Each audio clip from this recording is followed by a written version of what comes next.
when you started working with the Lakers, you initially said that Kobe was the closest thing that you saw to Michael Jordan, Hmm. but then you realized that he was his own person and his own player.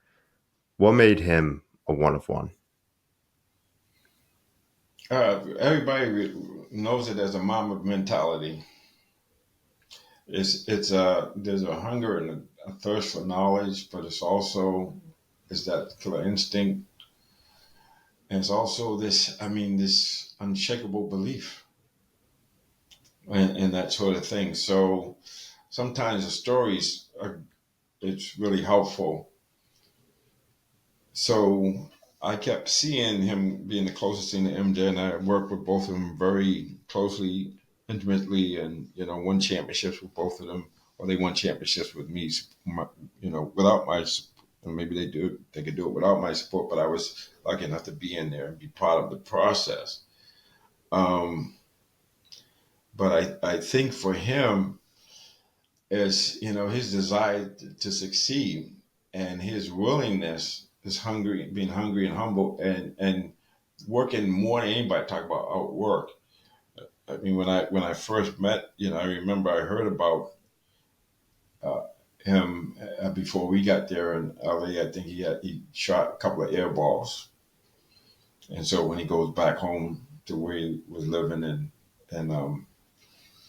Newport Beach, he called the custodian, had the custodian open up the gym, and he shot for 8 hours.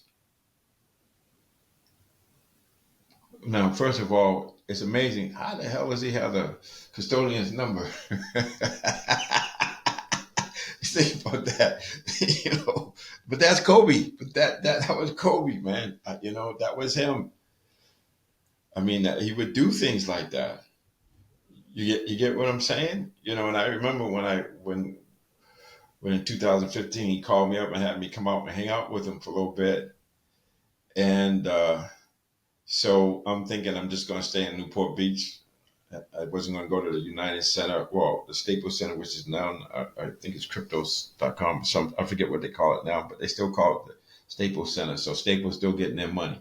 Uh, but um, but I remember talking to him, and there's a few times that I could talk to him, and it was just us and not security or other team members or whatnot. And I remember he said, "Hey, I want you to go to the game with me tonight."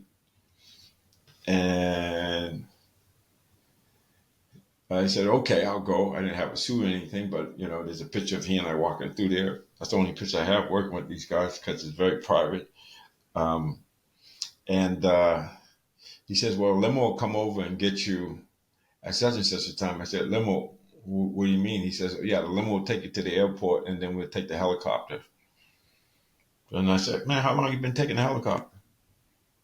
And then he told me, I said, I just never knew that.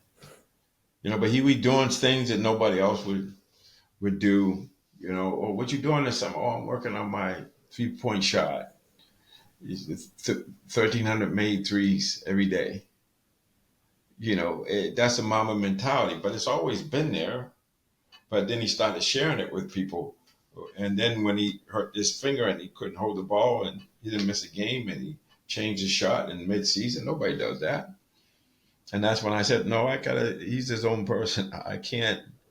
I'm not going to keep comparing him to MJ. And of course, he's been being mentored by MJ, and he said it in public that what you see in me, I got from him. So you can't compare us.